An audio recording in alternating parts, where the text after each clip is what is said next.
5 second. Ready start.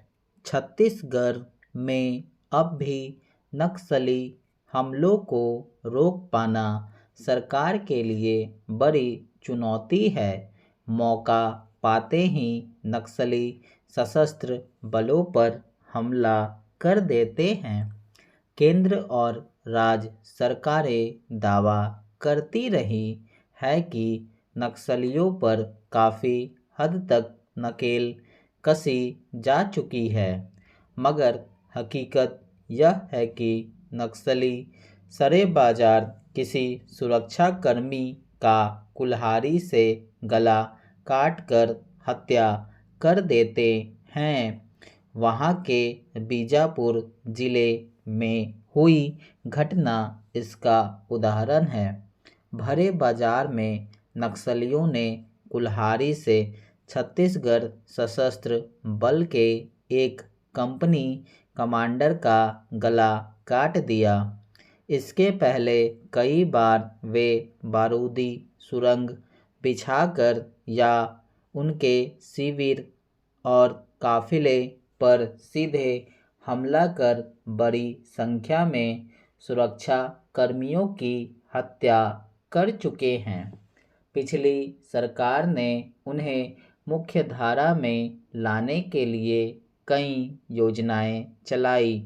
वनोपज और हस्तशिल्प की खरीद की दरें तय कर दी गईं ताकि आदिवासी समूहों को आर्थिक संबल मिल सके और वे नक्सलियों के प्रभाव से मुक्त हो सकें।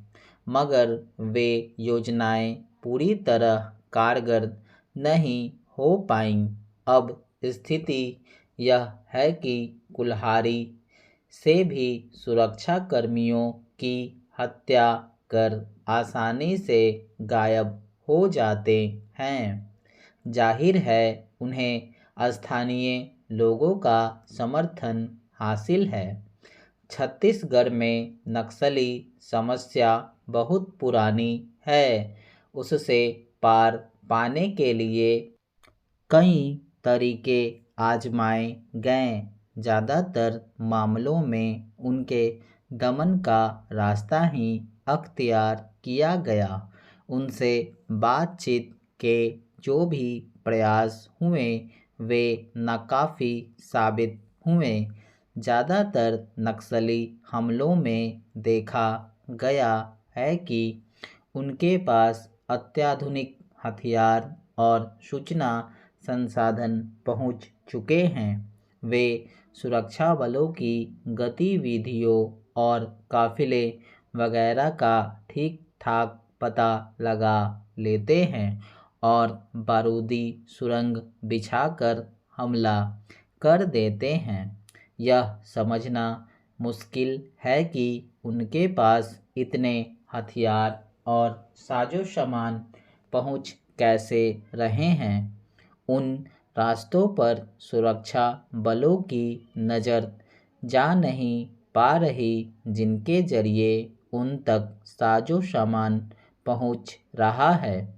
हालांकि इसके कुछ तथ्य उजागर हैं। जबरन वसूली और मादक पदार्थों की बिक्री से वे अपना वित्तीय ढांचा मजबूत कर पाने में सफल हो जाते हैं, मगर ड्रोन, हेलीकॉप्टर आदि का इस्तेमाल होने के बावजूद वे कैसे सुरक्षा इंतजामों को चकमा दे पा रहे हैं, कैसे स्थानीय लोगों का उन्हें समर्थन लगातार मिल पा रहा है, इस पर प्रशासन को गंभीरता से सोचने की ज़रूरत है।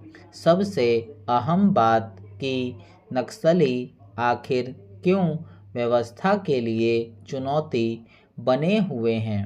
उनकी मांगों को सुनने और उनका कोई व्यावहारिक रास्ता निकालने का प्रयास किया जाता तो शायद यह समस्या इतने दिन तक न बनी रहती। दरअसल आदिवासी समुदाय के भीतर यह भय लगातार बना हुआ है कि उनकी जमीन और जंगल हड़प कर सरकार खनिज निकालने वाली कंपनियों को सौंप देना चाहती है। ऐसा अनेक जगहों पर हो चुका है। विकास के नाम पर हर सरकार का प्रयास होता है कि खनिज वाली जगहों का दोहन किया जाए, मगर आदिवासी इसके लिए तैयार नहीं हैं। उनके इलाकों में स्कूल, चिकित्सालय, सड़क, बिजली, पानी की सुविधा पहुंचाई गई, मगर इससे उनका मन नहीं बदला है, तो इसके लिए दूसरे रास्तों की तलाश जरूरी है। नाराज आदिवासी ही प्रायः नक्सली समूहों को पनाह देते देखे जाते हैं। हालांकि छत्तीसगढ़ में नक्सलवाद अपने सिद्धांत से काफ़ी भटक चुका है, मगर वह चुनौती बना हुआ है। यह सरकारों के लिए चिंता का विषय होना चाहिए। स्टॉप।